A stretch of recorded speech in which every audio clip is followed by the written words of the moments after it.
Good afternoon, everybody. Good afternoon. Welcome.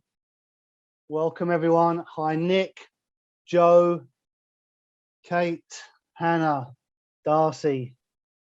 Great group of people. Hilda May, hello. Darcy, just connecting. Maybe missed a few. Usha, hello. Nice to see you. Thank you for your note yesterday. Rebecca, great to see you. Great to speak to you. Hey, it feels like only yesterday we spoke. Ah, it wasn't only yesterday. Everybody make yourself comfortable, get settled. We're gonna have a great session today. I'm super excited to talk about this stuff, but get yourself settled. Just take a moment to relax into your seat. Make sure you have everything that you need, a deep breath, a calm mind to bring to today's session. I'd love you to take care of any distractions, maybe email, phone, pings, dings, alerts. The brain is an attention economy, so distraction management's more than half the battle. So just take care of that for me. Have pen and paper to hand. The brain is great for having ideas, not so good for holding them. So please use your second brain, pen and paper. I invite you on today's session, we're talking about relationships and creating connection, deep rapport, just to, like a silent nod of connection to everybody else who's on this call. I used to listen to this meditation called the train meditation. The guys, see how you listen to it while you're on a train, you see everybody in the chat who just says, a private nod of hello to everybody in the carriage. And before long, you find yourself smiling. So let's get ourselves set. While we're getting and waiting for a few more to join, I'd like you just to think a little bit about what are you working on right now? What are your key goals? What are your major projects? What are you up to in life right now? Just be thinking a little bit about that. We love these live casts to really synthesize and integrate everything that we're learning and bring that into the big picture. So what are you working on right now? What are your key goals? And what are you planning for 2022? Just think a little bit about what do I want next year to be about? And maybe think a little bit about how relationships and becoming masterful, making it almost artistry, how that's really going to help you. Because like I say, our live cast is about synthesizing everything together and integrating that into the big project. So I'd love you to be thinking, how can I use this? Constantly be thinking, okay, here's something, here's a tool, here's a strategy. How can I take it, make it my own, really run with it, really use it? Now, I want to be respectful of everyone's time, so let's get going and welcome everybody to today's session, which is all about creating great relationships. And of course, today is all about relationships and connection and rapport, but let's pay attention to the other words that are in our title today. First of all, notice the word great, not just okay, mediocre, whatever I can get away with. It's going to be a great relationship that we're looking to create. And there's the other word I want you to pay attention to, that idea of creating, not wishing, wanting, waiting, hoping. It's a creation. We're responsible. And so that puts us at cause, not effect. Else there's no ownership there when we slip into victim. And I want to start by telling you today, that is our fundamental choice, not just with relationships, but in every part of life, our fundamental choice to create or to react. And our fundamental choice when it comes to relationships is to be the creator of great relationships or the reactor to other people and their drama. There is no in between. It is an either or.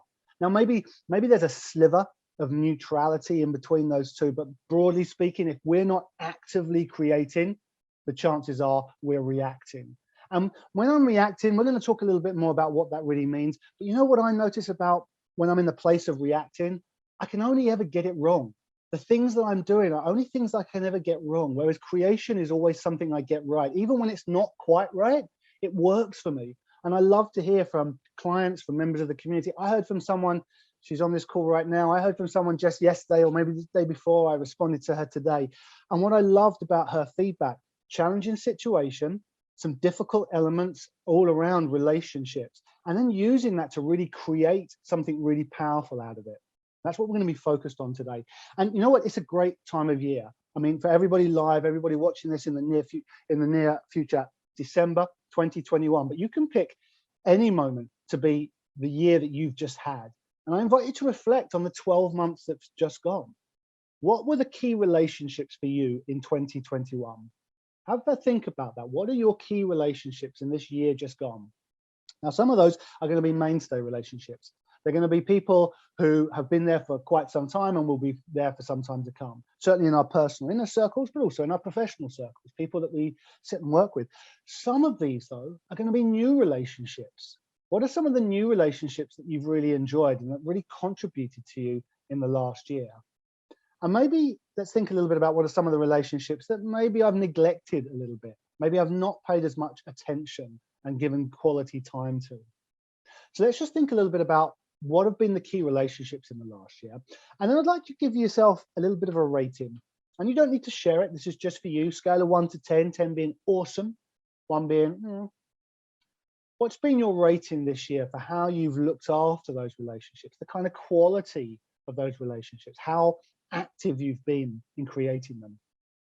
So this is going to be great for us to reflect on the 12 months that's just been, but also to prep for 2022. What are you looking to achieve?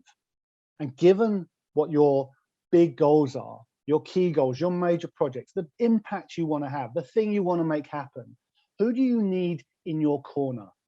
Who do you want to be working with? Who do you want to be talking to? Who do you want to be rubbing shoulders with? Who do you want to just have on speed dial that maybe isn't there right now? And I mentioned at the beginning that I'm super excited to deliver this. And there's 3 really big reasons that I love to talk about relationships and connection and rapport. And the first is that this is a topic that, at least for me personally, it serves me again and again. And I hope it will do the same for you. Because whenever I'm working on something and something's not quite working, looking at my relationships and how I'm doing that will always give me some benefit. It will always improve the things that I'm working on. But I also noticed that when I go to the next level, when I achieve the next thing, I need to work on my relationships again. And then I am successful there and I step up again and I need to work on my relationships again. And every time I come back, I learn something new and I step up to a whole new level. I also find that when I move up to those new levels, I've got new issues, new relationship challenges. So this is a topic that I love to come back to, that continually serves me. I hope today will give you that foundation, but come back and watch this and think about this and look at your notes again and again, because it's really going to help you. Second key idea is that this last 12 to 18 months, I've been really reflective on like what really matters. And I've come up with 3 things. We'll all have our own. And I invite you to think what really matters in life and work and everything that I'm doing. And 3 things come up for me. For me, the first is I want to have energy and vitality, sort of physical element to it. I can't give what I don't have. I want to be healthy. I want to be fit. I want to have energy and vitality. Super important to me. Second thing is I want a peaceful and calm mind. Whatever else is going on, however busy I am, however much stress is in the outside world, I want to be calm and peaceful on the inside. So often my own coaches, they'll ask me, what do you want from our session today, Dan? And almost always I'm asking for more peace. I want a calmness of mind. So I want energy and vitality, calmness of mind. But the other thing that's really important is relationships. If my relationships are strong, if they are working, life is working. And I wonder if that's true for you too. Third big reason I'm excited to deliver today is that the success journey that you are on right now is full of relationships. Think of the success journey to where you are right now. You've had some successes recently. I know you have. There have been people involved in that. People who've helped you, people who've collaborated, people you've sold to, people who've supported you, people who've championed you, people who've been there to really enjoy it with you. And think of your success journeys to come in the future. How big a part other people play in that. So this is going to be so helpful for us today. And I love you to reflect just now, how much better does your life get? Does our life get if I were to remove any relationship problems? Does life get better or worse? It gets infinitely better. I move with free flowing energy, no friction. Now, how much better does life get when I add real, strong, quality relationships? So 2 big themes today. I'd love you to jot these down when you're thinking about the relationships. And the first, of course, is creativity. Broadly speaking, circumstances outside of me are neutral, including my relationships and my relationship to other people. I give them meaning, and from there I can create or react. I'd love you to be creating all day long, all week long, all year long. Creativity, that's theme number 1. And theme number 2, and I love this one. Theme number 2 is fearlessness. Fearlessness. And this is different from courage. We're going to talk about this today. Because courage, the fear is still there. Fearlessness, complete absence of fear. That's what we're shooting for. But I also noticed that when I'm in that fearless state, it's an absolute energy giver. That's a really huge difference between courage and fearlessness. When I'm being courageous, okay, I feel the fear and do it anyway, and maybe I achieve and it works for a period of time. But the reason it only works for a certain period is because it's a real energy drain. Fearlessness, I find, is an energy giver. It fills me up. So two themes today, creativity and fearlessness. And when I was working with my TSP team on the messaging for today, we were I was kind of getting tripped up on, is it fearlessly creative or creatively fearless? And I've decided that it's both. Because when we get fearlessly creative, the air of this idea is experimentation. Okay, so not just being creative, but fearlessly creative. And it's a lot of experimentation. Like I said, I can't get this wrong. It's an experiment. I tweak and I change it for next time. Fearlessly creative. So experimentation is woven into how I do relationships. And then creatively fearless. And this gave me the sense of some finesse. So it's not just bouldering in with my fearlessness, but being creatively fearless, having a little bit of finesse, a little bit of poise there about how I do my creation of relationships. So both of those are useful, and I hope you'll make good use of those, because I wonder if you've ever noticed those other approaches to relationships, to working with people, to creating connection, to making sales. They've got that sense of like, these are things I can really get wrong. And I want to let you know that today, creating great relationships, I can only ever get it right. Not with this approach. It's not about getting it wrong, it's getting it right. So I invite you to really lean into that, to experiment, to commit, and to play. Now, becoming creative and fearless in your relationships, for me, it's a superpower. You can talk to anyone when you have this. You can work with anyone. You can get a result with anyone. You can enlist and enroll anyone. And what's so important to this about this is just about that idea of acclimatizing to the next level. Those of you who have been in TSP for a little while, those of you who listen to some of my other stuff, I talk a lot about stepping up to the next level and needing to acclimatize there. When I go up to the next level, there's new problems, I'm just in a totally different air, there's a different circle, and I'm surrounded by different people. And I wonder if you think about the times that you've made a step up and the step ups that you are about to make. Is part of the hesitation there, there's some new people here. Do I sit okay alongside them? Can I hold my own? Do I compare? Can I be in a room with them? Can I have a conversation with them?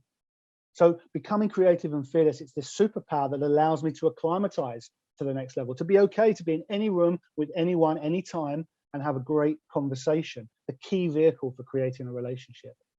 And in our previous live cast, we talked about making that quantum leap. We talked about talent being overrated. We talked about all these elements that really are about stepping up. And if I can add creativity and fearlessness in relationships to that, that's really going to move me forward. And it's an unfair advantage. I'm just going to say it. It's an unfair advantage over the rest of the world because lots of people aren't willing to do that. Because relationships can often be a struggle for many people. And why is that? And we're going to dig into that in a moment. But the first challenge is that we don't really value interpersonal skills, not like other skills. Now I know that that's going to be a little bit controversial because everybody will always talk about interpersonal skills, but take a look at your calendar. Take a look at where you spend your time in your personal development. Take a look at how companies and where companies spend their money versus, say, leadership. That interpersonal element, the deeper element of interpersonal, not just communication, but the deeper element of interpersonal skills, we don't quite value it in the same way. Now, if somebody asked me, and people often do, what would be, Dan, your top 3 professional skills, top 3 leadership skills, let's say, and leadership skills always for me relate to self-leadership as well. And my top 3, number 1 is ambition for the organization, for the team, for myself, for everybody, all of the individuals in the project that we're working on. The mission that we're looking to create, ambition for that. Idea number 2 around top leadership qualities is intelligence, razor sharp intelligence, all 3 types, cognitive, emotional, and social. Number 3, interpersonal skills, stellar interpersonal skills. But like I say, take a look at the topics on our reading list. Think about the time spent learning. Think about the levels of investment from companies. We don't spend so much on the interpersonal skills. And think about how we talk about somebody and what they're good at. Do we go to that sense of like, this person's great at creating connection? More often than not, that's second, third, fourth on the list after running projects and strategic thinking and building businesses and profits. You know, when I was in my previous role, I met a friend of mine who was a previous colleague. I would say he worked for me, but I'm sure he would say that. And when we spoke, I said, he said, "Oh, right, you're coaching now." Yeah, I guess that makes sense. You always a people person. And there was just ever so slightly a touch of derision there. Now, maybe that's just my reading. And we'll talk a little bit about how we use other people as a mouthpiece for what we're really thinking. But it was like, you know, okay, you're a people person. You weren't really good at the real stuff. You weren't good at the technology. You're a people person. A little challenge for you here. What would being a people person mean about you? Would you be happy to be called a people person? Now, I'm sure once the logical brain and your conscious mind gets involved, yeah, absolutely, I'd be absolutely fine with that. But just notice, maybe ask yourself that question a couple of times over the next 2 or 3 days, and just see what your split second instinctive response is. Like, no, I'm not a people person. I'm really good at this. I'm good at this skill. I'm good at this technology. I'm good at this element of my role, which really classes me as in this particular domain, in this particular field. But I want to say we are all people. And one of the key steps that we can make is really making, I guess, some peace with that and being okay to say, yeah, I'm a people person. I'm all the other things, by the way, but I am also a people person. I want to have that be a complement to my other skill sets. I want that to be a complement to all your other skill sets, not a concession, not something that says, maybe I've failed at the real stuff. We are all people. I'd love you to live into that. Now that I've released that sort of therapeutic story, and I feel a bit better about it, thank you for listening. What are we learning so far from today's session? Fundamental choice, create versus react in every situation. And it's an either or. I'm either reacting or I'm creating. If I'm not creating, I'm probably reacting. So I want to put my focus, brain is an attention economy. It loves to know what to focus on. Put the focus on creation, not reacting, but on creation. I want to be creatively fearless, where I bring a little bit of finesse. I want to be fearlessly creative, where I'm all about experimentation. And I want to remember it's a superpower. It's an unfair advantage that most people aren't willing to step into, but I am willing to step into being a people person. The challenge, people don't value the interpersonal skills. They think of it as separate from my other core skills. It's absolutely fundamental. So what are you taking away from this first segment of our session? Drop it into the chat roll if you'd like, but for sure, drop it onto your notes so you can really be making that connection between here's some learning, here's how it's useful for me. Information versus transformation. This is how I'm going to use it.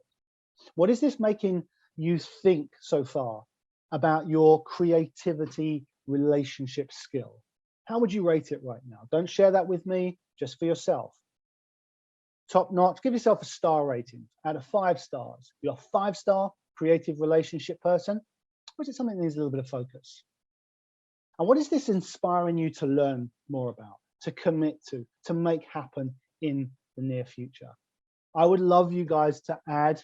I know many of the people on this call already, everybody else who I don't know, I know you've got that connection element. I know that you've got that skill of creating rapport. We all do.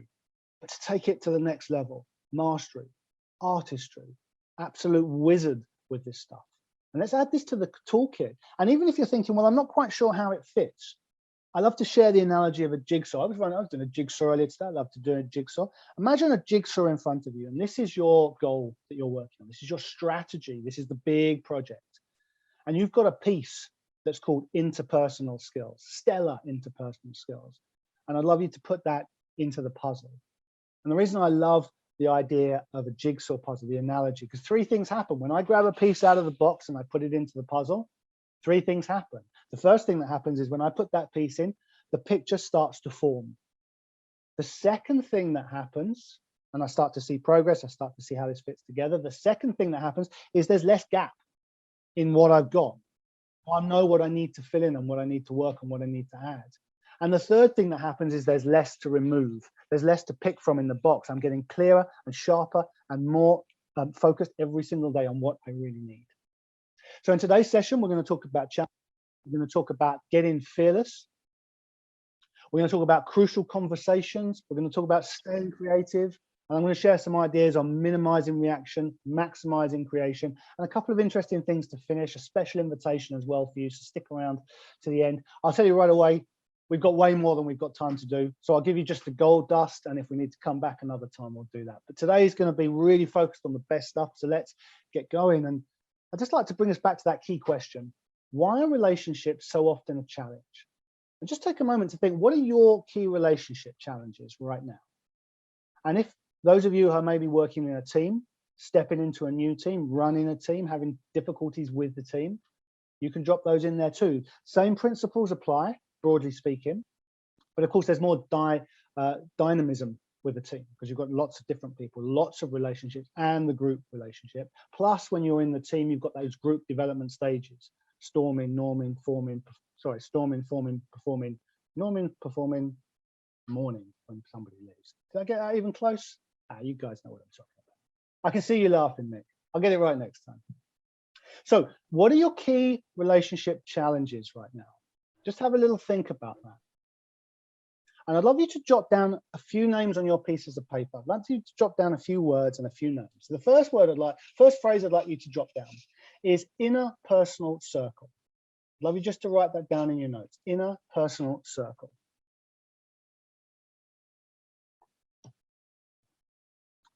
And I'd like you to write down the word boss or leader. Team and colleagues, one of those. I'd love you to write down the word stakeholders.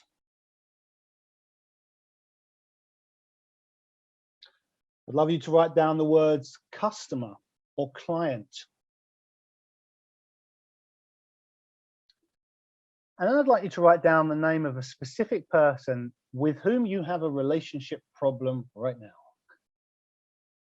Maybe it's someone that perhaps you're a little bit estranged from, but maybe it's somebody you're working with and there's some friction there, there's some tension. Maybe not quite sure how things are going to go and what needs to happen with this person. And what I'd love you to do alongside each of those is just jot down a name, real life person. In your, let's say, interpersonal circle, jot down the name of your other half, or one of your kids, or whoever's in your circle. Underneath your boss leader label, who do you work for? Your colleagues or your team, who are you working alongside? Who are some of your stakeholders? Who are some of your clients, some of your customers? And those of you who maybe are not maybe not running a business or maybe not selling very directly, we all have customers. We are all salespeople. We sell people on our ideas. We sell people on the idea of following us when we're a leader. We are all salespeople. We all have customers and clients. Now, if anyone has a very specific relationship challenge they would like to make sure we talk about today, I invite you to drop it into the chat roll. You can do it to me privately. I won't mention it, but we can talk in some context. But whilst if anyone wants to do that, please do. But whilst we're thinking of and reflecting on that little circle of key relationships that we have, let's think a little bit about some of the blockers, at least some of the external things that come up. And maybe you'd like to bring to mind the person who I suggested is, like, you know, there's a bit of tension there. What's causing you friction there? What's causing you not to manage, not to create, not to deal with this? Because you had that sense like, I'm just going to sort of leave that alone. And maybe that's the first thing. I'm waiting for the other person to act. I'm waiting. I'm hoping, I'm wishing, I'm wanting. And maybe it'll just take care of itself. You can hear the reaction in that. You can hear how small I am in that. We all do it. Not only on anybody about it, but it's useful to notice. Do you have the thought that I shouldn't have to? Hey, they did that thing, or they said that thing, or that was the last point in this whole saga. I shouldn't have to do this. Is that one of your blockers? Do you maybe notice a lot of focus on expectations? And I'd love you to jot that word down, expectations. That is a bit of a killer when it comes to creative relationships. Problem with expectations is they're all over here with me. I have all this expectation of you, but I've got no agreement for you. I've got no responsibility, no conversation, no connection being made. It's just my expectation. I can tell you, life of expectation is not a very happy one, because I will be continually let down, because what's important to me is never as important to me as it is as everybody else, what is important to them. So my expectations are not something I want to carry around. Do you find yourself imagining like, if I started to deal with that, then this would happen, then that, and I couldn't handle it, and then they might say this, and then they might say that, and you have that phrase now, I just couldn't handle it if that happened. What if they say this? What if they do that? Or maybe you have like a negative feeling or an association with that person. As soon as you think of that person, it's like, I don't even want to think, I'm just going to push it out of my mind. And sometimes we have that sense, if I just push it out of my mind, okay, I'm not dealing with it, but at least it's taken care of. It's not taken care of. I have that conversation again. Any thoughts on why we do that? Why do we continually run these conversations that cause us pain? Because we want to be right. Because we want to go back and double check. Let's have that conversation one more time. So then they said this, and then if they did say that, I would say this. Yeah, I'm right. It's me. I'm correct. I've got it. So what is your key blocker? What's your kryptonite? Do you wait for the other person to act? Do you feel like I shouldn't have to do that? Do you have a lot of expectation? Do you have, those sort of difficult feelings, and then you kind of push it to one side, so you're not really dealing with it? Do you imagine into the future and sort of dramatize it a little bit? I also find that when I'm struggling with a relationship challenge, I either have a lot of focus on myself, or I have a bit of projection. So I have a bad feeling in me and I push it into somebody else, or transference. I was cross with that person. I had a bit of upset with this person over here. The very next person I talk to gets it in the neck. What's your kryptonite? Make sure you jot that down. Kryptonite, decide what it is for you, put a circle around it. Because then what I want you to think of is like, what's the trigger for that? What kicks off my kryptonite? And what would my life be without that? I'm not going to ask anybody to share that, because that's just for you. But so useful just to notice, what's my relationship kryptonite? What's the trigger that kicks that off? And what would life be without that? Would you be interested in letting go of that? Now, these are some real surface level reasons, the kind of ideas that immediately come to us, the kind of conscious thought that comes to us when we have a challenge. What's happening beneath the surface? And the first thing I want to suggest is that part of us likes to be upset. I don't like it, but I kind of do like it. I want to be upset because, you know what? The thing that person did was terrible.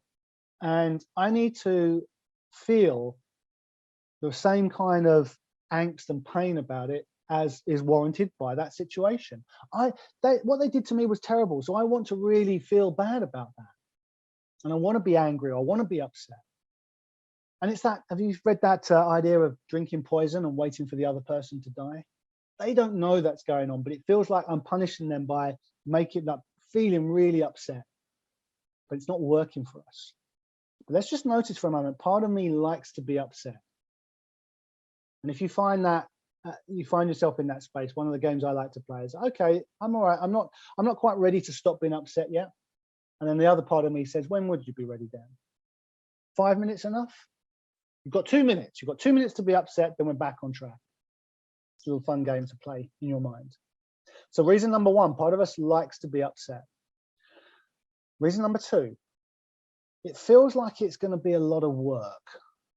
So there's a fear of hardship there, fear of the struggle. Like, I'm going to have to really work at this, and I'd just rather leave it.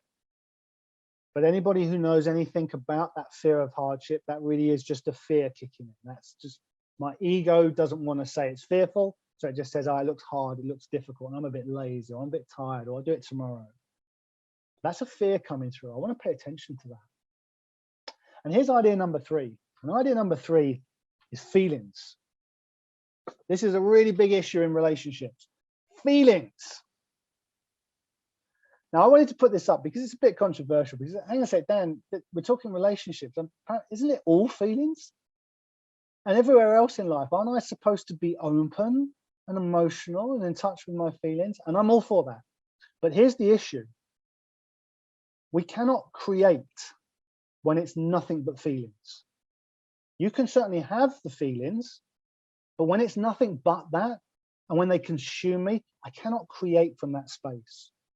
Let me give you an example. Think of let's imagine I come to you with a professional issue, okay? So some of you will be, let's say there's a project manager, you're a project manager, and I come to you and I say, here's a project management problem. Please come up with 10 solutions. And you'd be like, no problem. Da, da, da, da, da, da. Or let's say you're a scientist and I say, here's a scientific problem. Come up with 10 avenues of investigation. No problem. Da, da, da, da, da. Let's say you're a business owner and I give you a business problem and you would give me 10 solutions to the problem. No trouble at all. But as soon as it's a relationship problem, I get into feelings. I'm like, I don't really feel like doing that. And then I'm constantly checking my mood. And I haven't got a card for this, but this would be a good one to write down. Because the question is, are you a doer or a feeler? And I'm not branding your personality with this. You don't have to sort of brand it on you like, hey, my name's Dan, I've got the imposter syndrome, and here it is labeled to me, and it's kind of steamed onto me as part of my DNA. It's nothing like that. Are you a doer or a feeler? It's not a personality thing. It's an in-the-moment strategy to think, what am I doing? Is it a lot of doing or is it just a lot of feeling here? Because doers do what needs to be done. Feelers consult their mood all day long. That's all they do. And it's amateur hour. It's the very definition of amateur versus pro. You know what it's like. You have a disastrous weekend and you don't feel like it at all. But Monday morning you go to work and you make it, you just fantastic day. Even though in other parts of life, not quite firing on all cylinders, because you're a pro. So turn pro on these relationship problems. I don't want to be consulting my mood. I want to take action, have that question, am I a doer or a feeler? Anybody has objections to the feelings thing, let me know.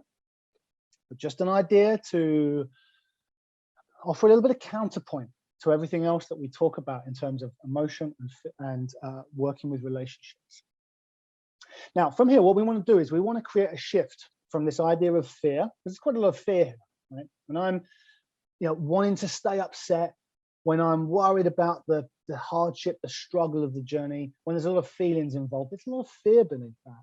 And so I want to shift from fear to fearlessness, because as I mentioned before, fearlessness, complete absence of fear. When I'm using my courage, there's a lot of energy drain there and the fear is still there. That book, Feel the Fear and Do It Anyway. I love the first half of that, get me into a little bit of action, but then I need something after that. I don't need to feel the fear and do it anyway. I can do better than that. I can elevate to fearlessness. What I'd love to do is give you 6 distinctions. You guys know I love distinctions, high contrast ideas. So it's like, you don't have to think about it or remember it a lot. It's just a clear distinction that's really just like, you get it. So you get it like you get a joke. Oh yeah, I get that. So here's distinction number 1. I'd love you to just give yourself a percentage rating on which side of the distinction you're on. So the first distinction, we're going to call welcoming versus resistant. And I invite you to think of quite a challenging scenario. There'll be some scenarios, some relationship issues where everything's working really well. It's an environment you're very comfortable with. It's with a person you're very comfortable with. And they can bring many things to you and you're going to welcome it rather than be resistant. But what about in those challenging moments? What would you say in terms of welcoming versus resistant? Because welcoming is where we want to be. That's fearlessness. Welcoming every circumstance is going to be a key thing we're going to talk about in a short while. So what's your percentage rating for that? Distinction number 1. I'd love you to write down distinction number 2 and give yourself a percentage rating here. So from shifting up to fearlessness, we want to get to listening versus talking. How much listening do I do versus how much talking? 2 of these, 1 of these. Listening versus talking. What's my percentage score for that? Distinction number 3. Questions versus advice. Have you thought about doing it this way? Can't think about anything else if you say that. Well, what I would do, or what most people would do, what you should do, versus a question. What's your percentage rating there? Distinction number 4, data versus meaning. Data versus meaning. Maybe this needs a little bit of explanation. Let's say somebody gives me a piece of information. I can do 2 things with it. I can consider it purely data. It's neutral until I do something with it. And you could be thinking data like in a spreadsheet, but data like, you know, this guy, one of the guys in the team hasn't done X, Y, Z. That's a piece of data. Or do I make it mean something? Do I jump to the meaning before I even see the data? Data versus meaning. Fearlessness versus fear. Number 5. 1, 2, 3, 4, 5. Number 5. Doing versus feeling. This is the one we talked about earlier. What's my percentage rating? What's my weighting doing to feeling? 50-50? 70-30? 80-20? Do I find myself doing or feeling? What I find with this one is I might start off with a lot of feeling, but with this distinction in mind, quickly catch that and think, okay, I need to shift to doing. If this were a technical problem rather than a problem with a specific person, a relationship problem, I'd be all about the doing. I'd be coming up with solutions. So, okay, let's treat it the same. I've got that capacity. So doing versus feeling. And this is one of my favorites. Towards versus away. What's your instinct when you're working with someone who you maybe don't get on with? Do you move towards them or away? And when you do that, do you find yourself surprised that you're not getting the results that you want? I don't like that guy, so I just sort of, you know, I hold him at arm's length. I don't really connect. I move away. And I just cannot get what I want from him. Well, of course not, because you're moving away. Towards versus away.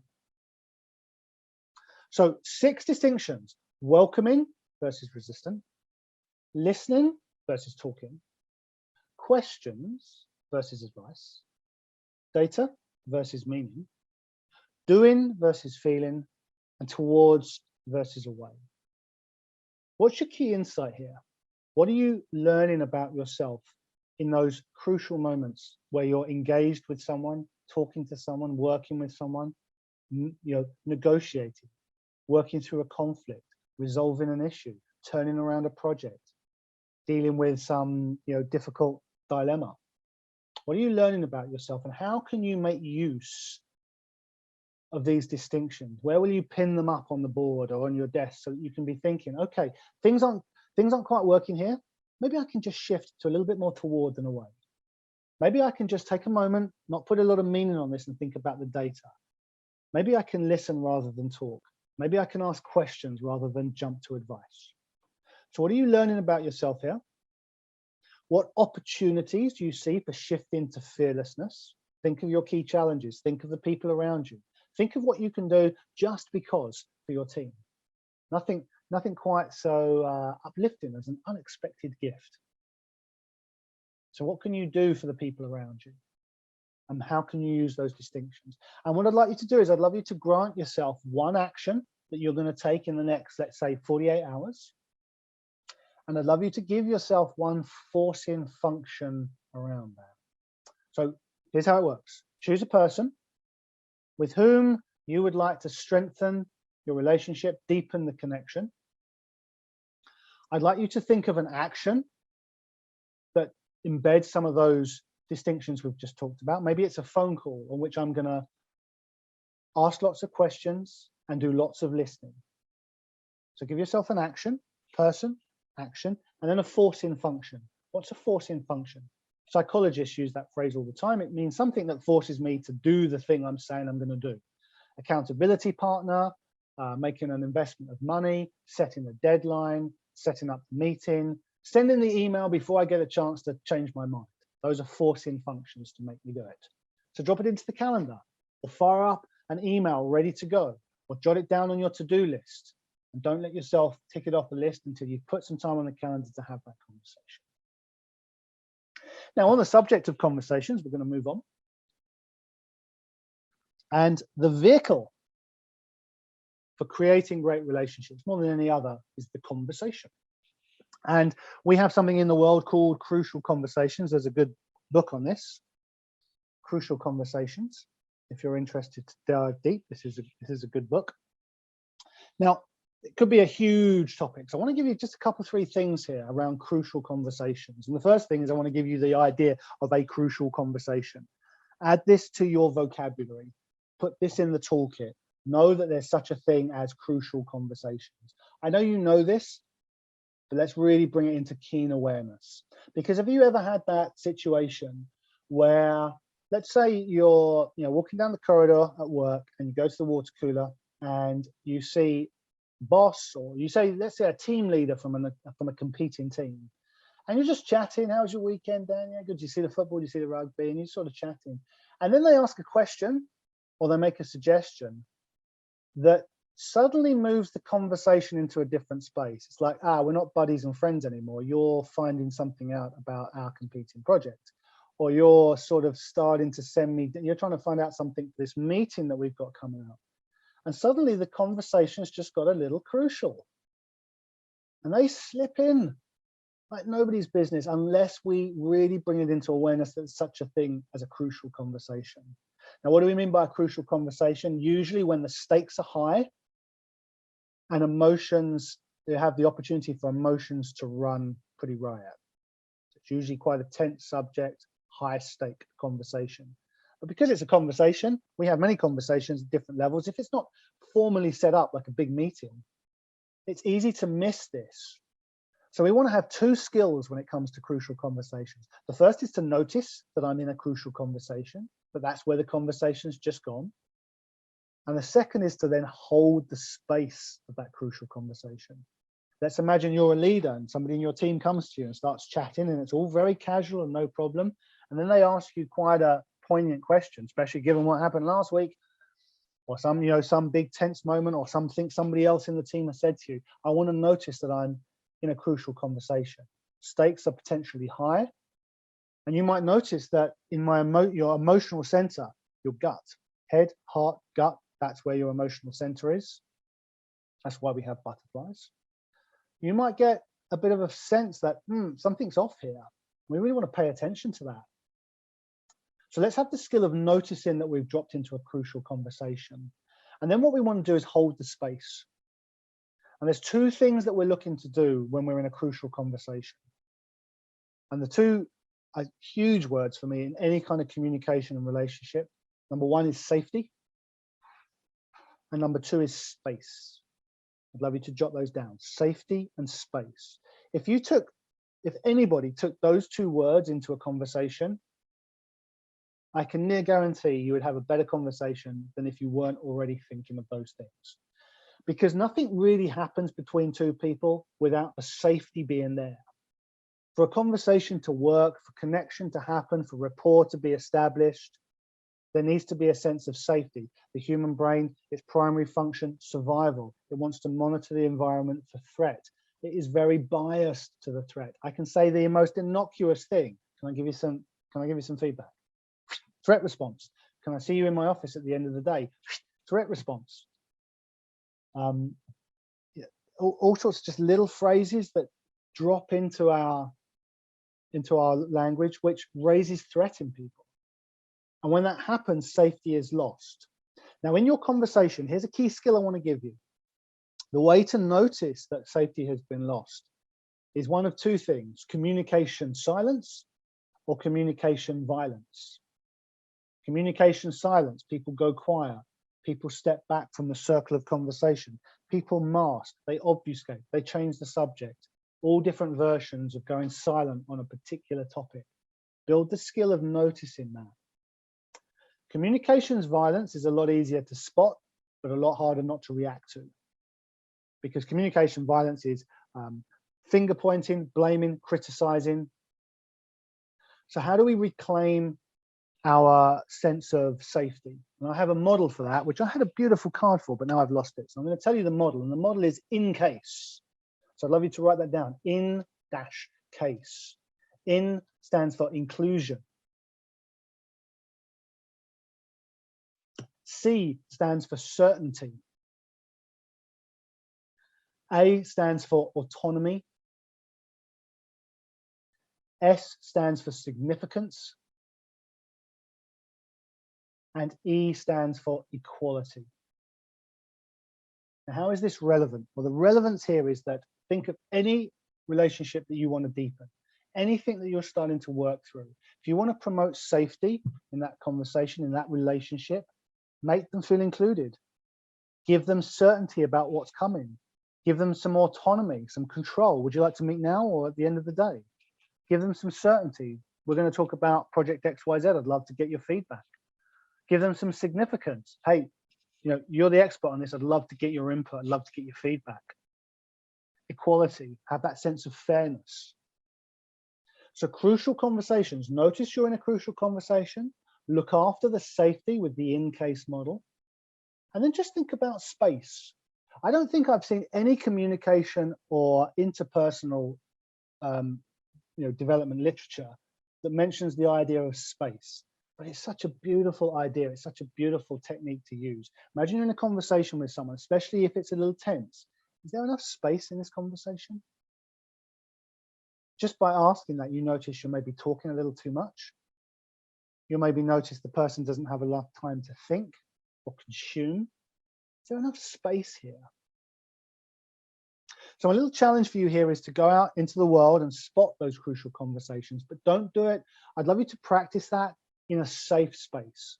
Think about who you can have great conversations with where the stakes aren't too high. One of my boys, he's studying to become a personal trainer.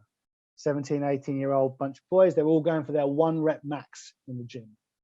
Anyone not in the gym, 1 rep max, that's the heaviest weight I possibly can lift for 1 rep with perfect form. They're all going for it because they're lads.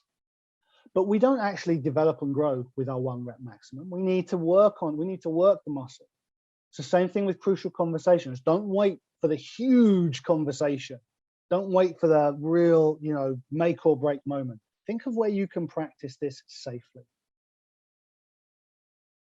Okay, so crucial conversations, we talked about some of the distinctions. And in short, the main thing we've been talking about today is creation versus reaction. I'm sure you've got this jotted down already, but creation versus reaction. What's a reaction? A reaction is where I really just, no thought, I just kick back. Maybe I get a little bit small-minded. Maybe I get a bit defensive, a bit aggressive. We know what a reaction looks like. What's a creation? It's moving towards, it's asking questions, it's being curious, it's working with what's there. Now, how do we stay in that creative space? 2 key ideas. And the first idea is around perception, meaning, labeling. Second idea is staying out of the drama. Let's start with that. Now, when someone's in the drama, you know what it's like. You can't really communicate with that person. They're all kind of like, bah. And somebody in the drama wants more drama. Somebody wants you to come into the drama with them. For those of you that like Eckhart Tolle, talks about the pain body wants another pain body to relate to. And so somebody in the drama wants us in the drama, and they want us to get sucked into the vortex. Now, what happens when you meet someone in the drama? What do you notice about them and their tactics? What do they do to try and pull you into the drama? They're agitated, their voice goes up, there's a lot of gesturing. One of my favorites is they use certain phrases to try and pull you in. Are you saying? That's a good one. Let's say you go to somebody. Those 3 presentations were fantastic. And the second one, that was the one, you just knocked it out of the park. Are you saying 1 and 3 were no good? And just trying to pull me into the drama, pull me into this argument. So I want you to notice in this moment of high consciousness, when you think about being in the drama, other people being in the drama and wanting to pull you in, what are they doing? What are their tactics? And what has worked for you? Because here's what doesn't work. Telling people to calm down. Talking over them so they're not being heard. Certain gestures like wagging fingers, that just doesn't work. Last weekend, we went with the family, and one of my sisters, we went with one of my sisters and their twin girls. And I said, hey, Kate, we're all going to go and get hot chocolate now. And she went, no, And I was like, I didn't even have to think about it. I was like, where did you learn that? Because we just don't do that. My brother-in-law was stood right next to me. He didn't miss a beat. I was like, where did you learn that? And he went, granddad. And I knew instantly he was talking about my dad. There's a reason we teach kids not to wag fingers, because it just incites that person. So when you're working with someone in the drama, what does work? What do you notice has worked? Think of the language that you use. Calm down is very parent to child. Stay calm. Let's stay calm. Let's, you and I, stay calm together. You're already calm. We're going to continue being calm. Think about the gestures that you use. Think about the energy. Think about your responsiveness. So the first thing I want you to be really alive to is people want you to come into their drama with them. And when you don't come into the drama with them initially, that will make them even more upset. But that will very quickly pass. But your job now is to think a little bit about how I resist being pulled into the drama. Because if there's no negative energy coming from me, it will blow itself out like a storm. Here's the second way we stay in the creative space. Imagine two boxes. A box called circumstance. You might like to put this on your piece of paper. Circumstance on one side. And on the other side, a box called response. And we like to think that there's a line between the two. There's a circumstance and I have a response to it. But there are at least two more boxes in between. Circumstance, my perception of it, the meaning that I give that, and that's what I respond to. So not just circumstance and response, but perception and meaning. Now, this is super useful because if I can start to really live into this, this is a place to come from. This is a place to live into. This is a sense of being, seeing the world in this way. What other perspectives are there? What am I attributing meaning to? And one other thing we do is we label. We label a situation. But of course, it's not the circumstance. It's my thoughts about the circumstance. So to stay in that creative space, I want to be thinking, okay, what choices am I making here about my perceptions? What choices am I making here about the meaning that I'm giving this? Okay, so any questions before we move on? Let me know, make a signal, drop it into the chat roll. There's a few things in here. Okay. Overwhelmed, keeping up with all the relationships. Yeah, having a system. Thank you, Nick. Okay, I'm going to give you a few ideas now to finish our session. So we've got about 30, 35 minutes. I'm going to give us a few ideas now about how we can really work with our relationships and keeping those super strong. And in terms of reaction, we're going to start with other people. And what I'd like you to do is think about, who are the other people who are in my way right now? Who is saying I have to stop? Who's objecting? Who's maybe getting in my way? Who do I think just never agrees? Who's continually unavailable? And I want to think, is that true? And how do I know for sure? Have you asked? And here's a quick challenge. Who is blocking you right now? Just jot that down. I mean, I love to play this game where I make a list of all the people that I think are in my way. That list often turns out to be a lot shorter. Now, other people, we have that sense of other people being the problem for us, the thing that's standing in our way. But that sense of reality is not reality, it's our thinking. And it's my made up version of a person. So every time I say, oh, that person would do this, or that person is doing this thing for me, or not doing this thing for me, that's me and my version. And I'm just using them as a mouthpiece for what I'm thinking about this. So I really want to have a little signal there to catch myself, because this is me using them as a mouthpiece. Now, why do we get so disappointed with others? It's because we have those expectations. What's an expectation? It's a story we believe about how others should behave. Just notice how high and mighty that is. I remember when I was growing up, and I've heard it all sorts of places, I should think, constantly being told it takes two people to argue that. So I would come back and I'd say, oh, this thing happened and we were arguing and it's their fault. And somebody in great wisdom would say, yeah, but it takes two to argue. More recently, I found out that it doesn't take two people to argue. I can do an argument all by myself.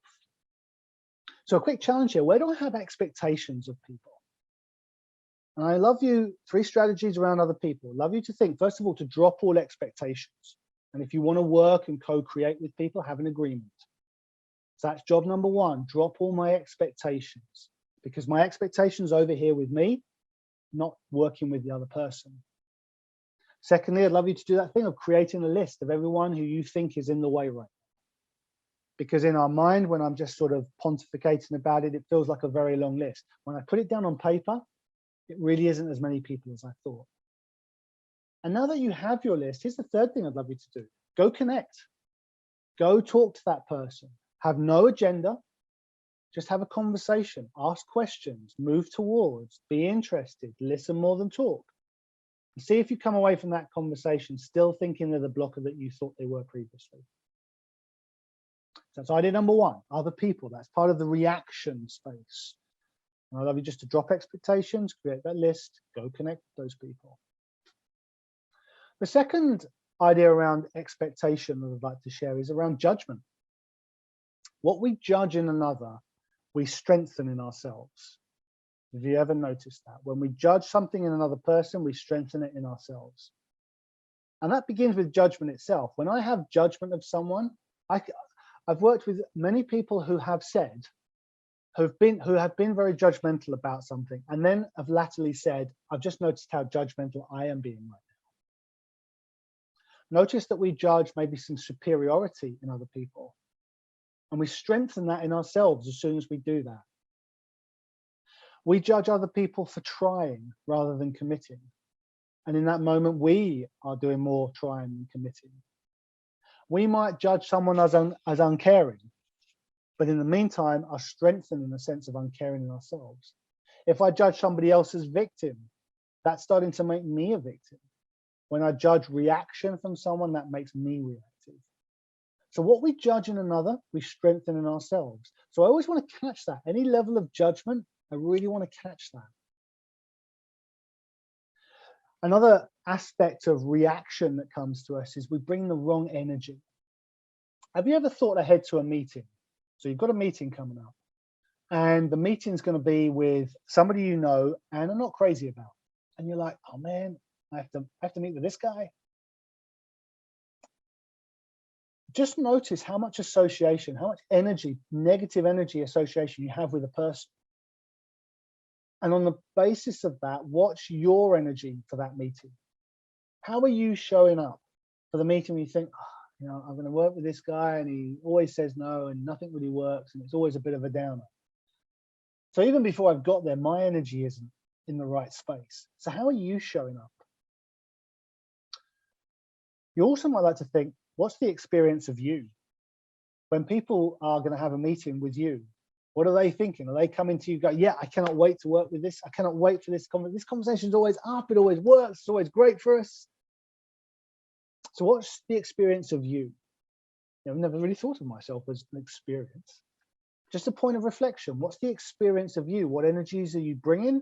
What do you suppose people bring? Now listen, it's no business of yours what other people think about you, but it's a useful piece of perspective shift to do, to think, what is the energy that I usually bring?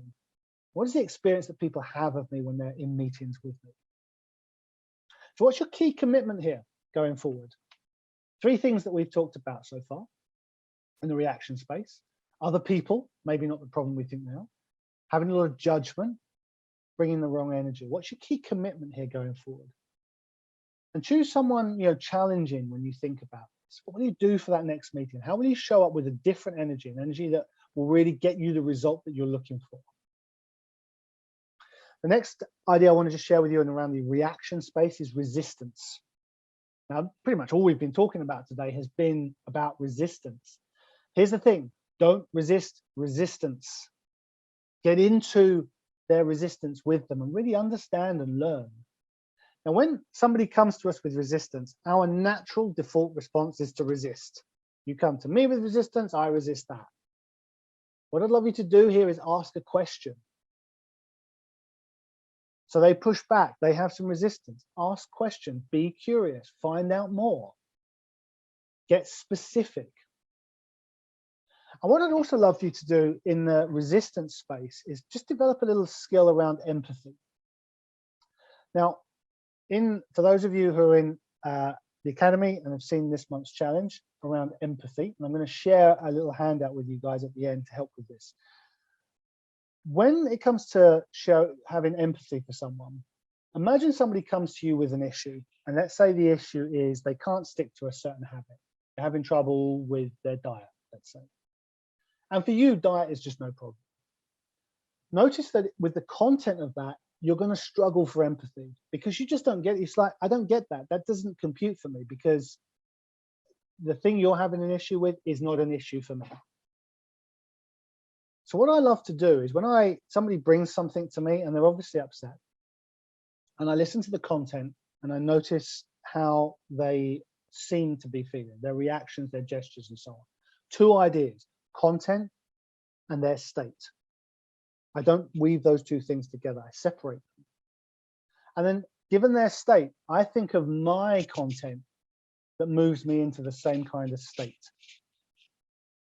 So let's say somebody comes to me with a diet issue, sticking to their diet. It's not a problem for me, but I know what it is difficult for me to stick to, some outside commitment or something else that's on my list. And I think of that. And that immediately shifts me into a space where I can really have that empathy for the other person. Now, I want to be careful with this because when somebody comes to me with a challenge, if I go too much into that sort of negative space, now both of us are in the hole. But I want to use a little bit of that just to shift the content to get a sense of this is why this person's bringing it to me. And it's why they're asking me about it, why they need input, and what would be helpful for them here. Because if somebody comes to you with an issue on which you are an expert and which is not a problem for you, your input is not going to be maybe not that helpful. You see that in sport all the time. Amazing athletes go on to be coaches and they're not that great at it because they just don't understand why people can't be as brilliant as them. Larry Bird, really famous basketball example. Amazing, brilliant player, quite quirky, very different, huge work ethic, brilliant skill. Huge amount of practice, then couldn't understand why people just couldn't do what he could do. He's a superstar. So a little empathy strategy there for you. If you find that I'm kind of struggling to see why this is an issue for you, ask plenty of questions, but shift the content so that you can shift your state. Okay, last idea I want to give you around reaction is that whole idea of raising threat in another person. Like I said, brain is a threat detection system. It's like job one, superpower number one. Superpower number two for the brain, by the way, is a goal achieving machine. But we need to move through superpower number one. We need to deal with this threat detection system, which is constantly surveying the area, the environment, putting me on this scale from towards to away, reward to threat. And we're biased to that threat, which is to say it's easier to go into the threat state. We feel it more intensely, it lasts longer, and it's harder to pull ourselves out of it. And sadly, the converse is also true. It's harder to go into a toward state. We don't feel it as intensely. It doesn't last as long, and it's easier to come out of it. So we really want to look after the safety of the person in front of us. Now, let's imagine I'm working with someone and they get upset. I would say one person in 10, maybe only 1 in 100 would think to ask, hang on a second, what did I say to raise a threat in that person? Now, there's no direct connection between me and that person or me and that person's emotional system, but it sure feels like it. When we had those boxes earlier, this circumstance to response, it feels very direct. But there's an internal element that goes on there. Very few people will look at somebody who's in a threat state and see it as a threat state. That's the first thing. Imagine you've got a member of staff who's underperforming. Imagine you're working with someone who looks a bit lazy, or any other element of label, any other set of labels that we put on someone. Isn't it true that our treatment of that person really changes when we see them as fearful, as opposed to lazy, or resistant, or incompetent, or combative? I've said something to raise a threat in that person.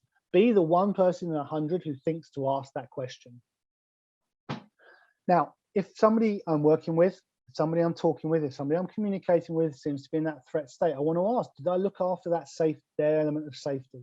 that in-case model: inclusion, certainty, autonomy, significance, equality. Hot buttons for the human brain that can shift people into a toward state or into an away state. So think of your very next interaction. What have you got coming up? You'll have a meeting on the diary, Monday, Tuesday, Wednesday, in the near term. And maybe it's going to be quite tense. Maybe it's a difficult subject. Maybe the project's at a tipping point. Maybe it's a relationship, you're not quite sure which way it's going to go.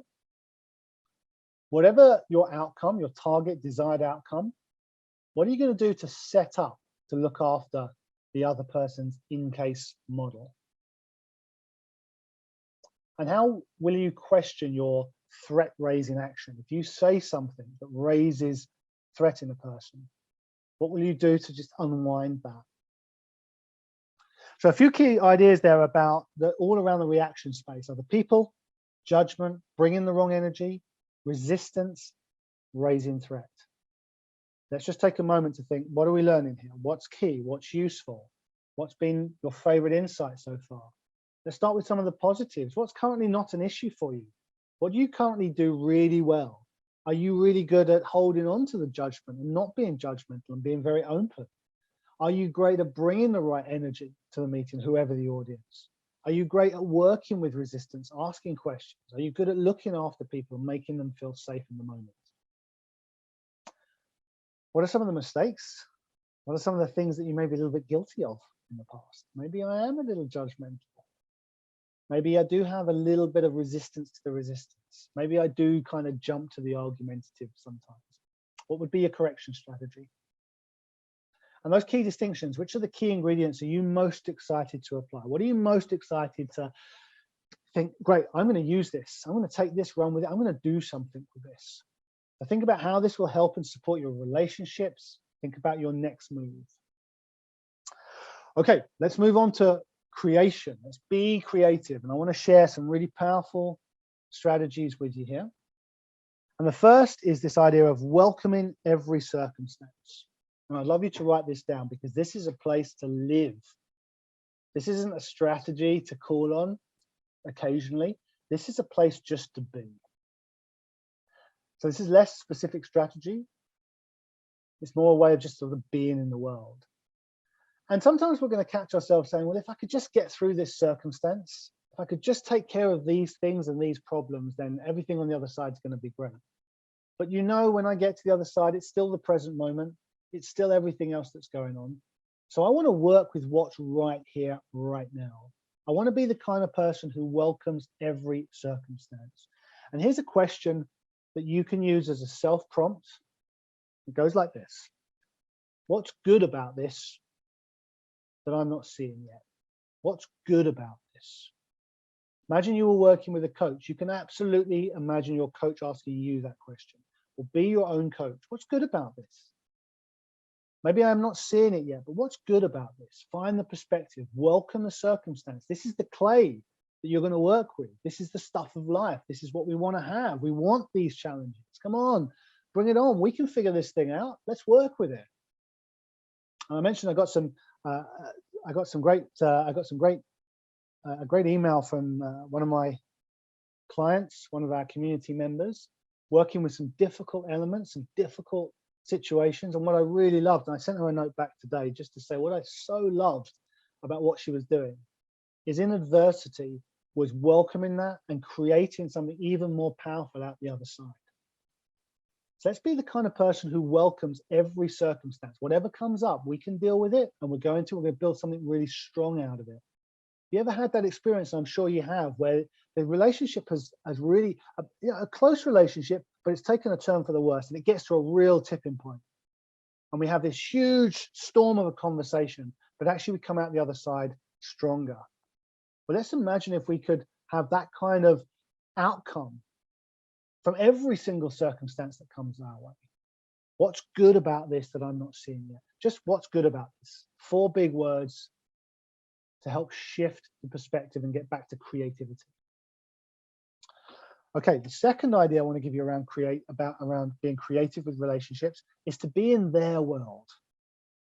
Get the spotlight off of you and be in their world. Get curious, ask questions. Now, what do we want to ask questions about? Think of somebody who's a little bit toxic to you right now. Somebody who's a challenge, somebody who you don't quite get. Let me ask you, what do you think they value? What are their values? And the first instinct, especially if it's a really challenging person, you might think, well, they've got no values at all. That's the problem there. But just sit with that question. What do they value? What's most important to them?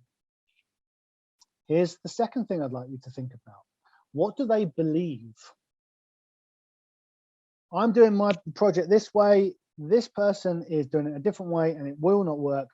Okay, just take a beat and think, what do they believe?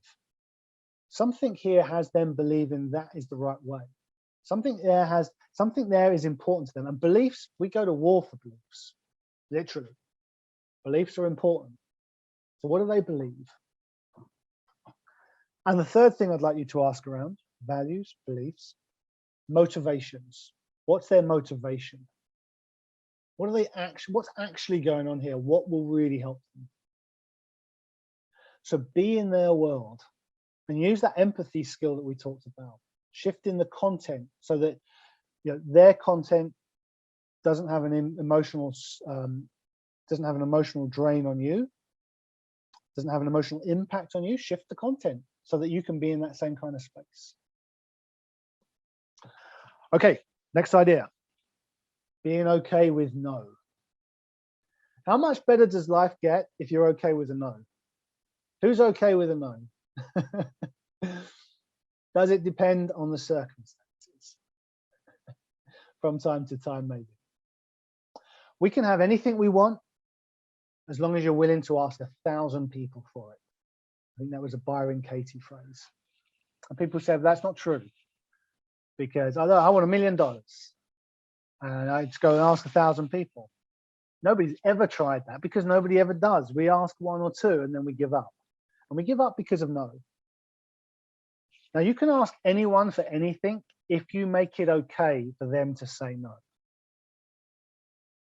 So when you're starting to think about working, let's say you're about to step up, maybe you're going to step into a new role and you want to make some requests of people.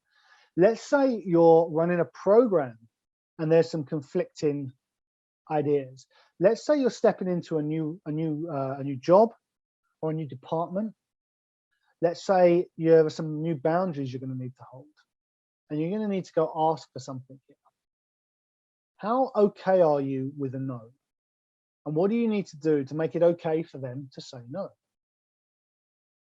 Now, why do we have a problem with that? Because we make no mean something about us. And one of the theories I have is that we don't just ask for the thing. We ask for the thing plus approval, affirmation, and acceptance, if you please. I might go to you and say, listen, can I'd love you to buy my service. What I really mean is I'd love you to buy my service and give me approval, affirmation, and acceptance. Would that be okay? And then when they say no, I've got so much attachment to that. No wonder I struggle. And no wonder I don't even want to ask. Would you be interested in my service? Versus, would you be interested in my service? Please buy my service and approve of me and affirm me and accept me. No wonder I don't want to ask because I've put so much on that. So what does no mean about you? In this moment, we're going to say it doesn't mean anything at all, and you're absolutely right. But in the moment, when you go to ask the question, when you go to cold call, when you go to approach someone who's at the next level up and you think, well, can I speak to this person? What would no mean about you? What are you making it mean about you? I want you to know as well where no comes from, because no doesn't come from rejection of you. It comes from either their fear, like you're going to ask me to do something I don't want to do, or it's going to come from a lack of information, which is something we can address, or it's going to be an absolute highly authentic no thank you, and I don't need to have any emotional charge. You and me we go out for dinner, we have a great dinner, the waiter comes over and says, would you like dessert? Would you like to see the dessert menu? I say, no, thank you. He doesn't go away and go, oh my God, what am I, who am I to have asked? Doesn't need to have any emotional charge about that. So what I'd like to give you here is a little challenge. It's super simple. You're going to go make some requests. And all you need to do is stay in the conversation for another 30 seconds beyond what you would have done. When someone gives us a no, it's like, oh my God, and you just want to get off the phone, or you want to shut down the conversation as quickly as possible. All you need to do is stay in the conversation for another 30 seconds. And a great way to do that is to ask a question. Would you like this? No, thank you. Okay, no problem. Can I just ask? And then you can pre-prepare that question. But if you can stay in that conversation for another 30 seconds, I can near guarantee you that you will have such a deeper creative relationship with that person, and you'll understand and you'll see where the no's coming from, and you'll probably find your yes. I remember a while back, I had an opportunity to do a piece of work with a big company. They were super excited. I wrote this proposal and I didn't hear anything. And I called up the lady 10 days later or so, and she said, oh, I'm terribly sorry, we're busy, but we've decided to go with this company. We took it to HR and they want to use their own team. So that's a no. Oh, terribly sorry, put the phone down, want to get out of that as quickly as possible. I didn't do that because I had the benefit of these kinds of thoughts. And I stayed in the conversation for another 30 seconds. Oh, right, great, you found a solution. I'm really pleased. Can I ask, who did you use in the end? Well, actually, it was our HR team. They wanted to use their own guys. All right, are they doing like a bespoke thing? And I asked a few questions. I found out that actually, and through the questions, found out that actually it wasn't a bespoke thing. It was an off-the-shelf thing. And it wasn't quite what I was doing. It wasn't quite as on point because we'd spent a lot of time mocking it up. And by the end of that conversation, 5 minutes later, I stayed in that conversation for another 30 seconds. 5 minutes later, Dan, would you mind putting in a counter proposal so that we can balance the two? And I went on to do that piece of work. Now, I don't mean that in a braggadocious way about me. We've all got that kind of story where I exit the conversation because I can't stand the no, versus just standing for another 30 seconds, asking a great question and seeing where the conversation takes me and creating out of that. And that takes me on to another key idea I want to share with you, especially if you feel like sales is not your thing. If you've got that sense that I don't really like sales. Whenever I hear that somebody doesn't like sales, for me, it feels like sales, for them, I think it's a take. Wherever I see sales as a challenge, I'm seeing it as a take. I'm trying to take something from you. So let's make it a give. The same with persuasion and influence. Like I think of those as bad things. So I want to see it as enrolling this person into my idea. Just shifting up the language. And it's not parochial to do that. It's not fake it till you make it. Language really creates our reality. So let's open the minds of people who will open the doors for us by making sales a give, by making persuasion and influence about enrolling people into my idea. Some of you I know are stepping into new roles in the new year. Some of you have got new horizons that you're looking to explore in 2022. There will be some persuasion, some influence, some impact you're going to want to have. Let's think about enrolling people into the idea. I'm not trying to push it on you. I want to make this a give. So the strategy here is to ask questions. Don't push it on people, but solve an issue. Find out what their real problems are. And what I'd love you also to do is make this a game. You're attempting to match their need with your offer. That's all I'm doing here. If I think their need, my offer, ask some questions, find out if there's a fit, see what needs to shift. Make sales a give. Okay, one more key idea. And it's around appreciation. What do people want more than anything in the world? Appreciation and acknowledgement.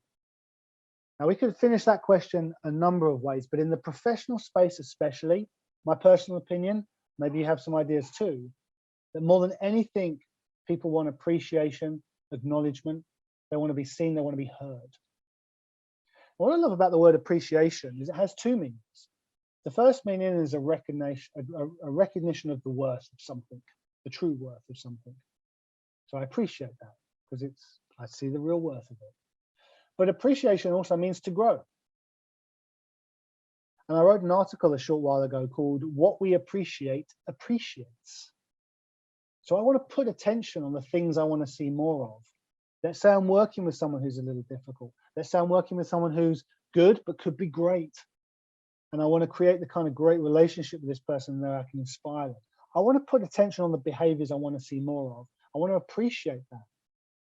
And appreciation is an incredibly disarming tactic as well. You bring it with some positive energy. Think of someone who you're maybe struggling with a little bit or challenged by. Find something to appreciate in that person and tell them. Now think back to the beginning of our session. What are the blockers here? Well, I shouldn't have to do that. It's not my job to do that. I'm going to wait for the other person to do that. But just play with this idea, experiment with it. Think of someone where you've got a challenge, and the first thing you do when you next speak to them is show some appreciation. And show appreciation for the thing that you want to see more of. You want more collaboration? Appreciate their collaboration. There will be a little bit there. It might not be what you wanted so far, but there'll be some there. So what do I want to see more of? And what could I do to show my appreciation for that person? So a few key ideas there to create with. First of all, being the kind of person who welcomes every circumstance. What's good about this? Why is this good? How is this good? Welcome that in. How can I use this? What can I create from this? It's one of my favorite questions. What do I want to create? Given this set of circumstances, what do I want to create? However bad things are, you can always use something with that. I'd love you to be in their world. Get the spotlight off of them and off of yourself and onto them. Be in their world. Be curious. Think about what they value. Think about what they believe. Think about what their motivations are. If you're going for a new job, if you're looking to enroll customers and clients, if you're looking to get the team to follow you, if you're looking to push your projects, think about what people value. Think about what they believe. Think about what really motivates them. Once I know what people value, I can align with that. When I know what people believe, I can either appreciate it or I can look to shift those beliefs. And if I can find out what people's motivations are, I can map my idea to their motivation. Be okay with no. No, thank you. It's just data. Doesn't mean anything about me. Make sales a give and appreciate. Appreciate the things that you want to see more of. What's been your favorite creation insight? Again, what's currently not an issue for you? What are you good at? Maybe no is not a problem for you right now. Maybe showing appreciation, you definitely do it, I'm sure. But maybe you could do a little more, especially that sort of unexpected gift side of things. That would be super useful. Where have you maybe been a little guilty of not paying time and attention? Where are you maybe a little bit too much in your own world rather than the other person's? Where have you backed off sales because it's felt like a bit of a take rather than a give? Where could you show a little more appreciation than you have? And what would be your correction strategy for that? And which of the key ingredients are you most excited to apply today? Is it appreciation? Is it being in other people's world? Is it welcoming every circumstance? And don't wait. Don't think like this is going to be great for Monday morning, or this can be great for the big board meeting. Use it tonight. Use it tomorrow morning. Use it with people close to you. Use it when you're down the shops. Use it when you're just out and about to connect, to deepen rapport, to create connection, to create relationships. Have great relationships with everybody around you. Don't wait for the perfect moment. Use the present moment. How will this support you? How will this help you in your relationships? What's your next key move? So what was that? Probably 10 big ideas, something like that. Not putting our issues onto other people, letting go of judgment, bringing the right energy, getting into their resistance with them, helping to keep them safe, welcoming every circumstance, staying in their world, finding ways to give, being okay with no, and appreciating. And all of that is there to support getting creative in our relationships. And what I'd love to do, I'm going to share with you guys, let me see if I can dig it out. I'm going to share with you guys, it'll be in the, I think it pops up in the chat room. I'm going to share with you the challenge. Hope you guys got that, so you can just download that. From our challenge this month, I suggested just bring a little bit more empathy to the day, okay? And it's a little worksheet for you just to start with your building your empathy diary. And what I'd love you to do is just think at the start of a day or the start of the week, 3 upcoming opportunities where you could bring more empathy. And I'd love you to think of 5 people with whom you could show more empathy. And I'd also like you to think of the trigger moments that might let you know you need to dial up the empathy. And then you want to ask 4 key questions. And this is all in the all in the handout, so you can just use this as a reference, as a guide. But 4 key questions. Why is this person telling me this? Somebody's coming to you with an issue or a challenge. Why are they telling me this? What's making this a problem for this person? So be in their world. What's being said that I'm not really paying that much attention to? And what's not being said I need to pay attention to? And then just think about the opportunities that I took in this week to bring greater empathy. Think about some of the improvements that you could make and some of the headroom that might still be available to you. So I hope that will be useful for you. Take that into the week to come. Okay, before we go, 2 things. The first is I'd love you just to drop a little bit of feedback from today's session. There's a really simple form, there's a link there. I'd love you to go click on it right now. There's probably 2 or 3 questions. Give me a little bit of feedback. I won't be upset, I won't be sad, I promise. I'm ready to create great relationships. I'm okay with a no. What did you say about me? Resistance, resistance. So I'd love you to drop a couple of thoughts in there because it'll really help us to shape the next sessions that we're going to do. And then the second thing that I want to let you know about is we're going to do our next live cast on the 1st of January, New Year's Day. It's called, what is it called? Non-linear growth for next level success. It's going to really set up 2022. We're going to talk about how the next level of success needs exponential growth to get there, how it requires a certain level of reinvention, as well as creating plans that have clarity, commitment, consistency. 3 crucial ingredients. It's going to be a really strong working session. Many of you who are here today were with me on the 1st of January this year. We're now completing the set. It's been a lot of fun talking and working with you today. I hope you guys will be interested to come in January. I am super excited to deliver that. But for now, creating great relationships. I hope you found it useful. Let me know in the feedback, in the comments, how you found it, what's been useful. I'll leave the chat open for a few moments if people want to drop stuff in. But for now, have a fantastic rest of day, end of the year, finish strong, and I look forward to seeing you on January the 1st. Take care, everyone. Thank you very much. Bye-bye. Take care. Bye-bye.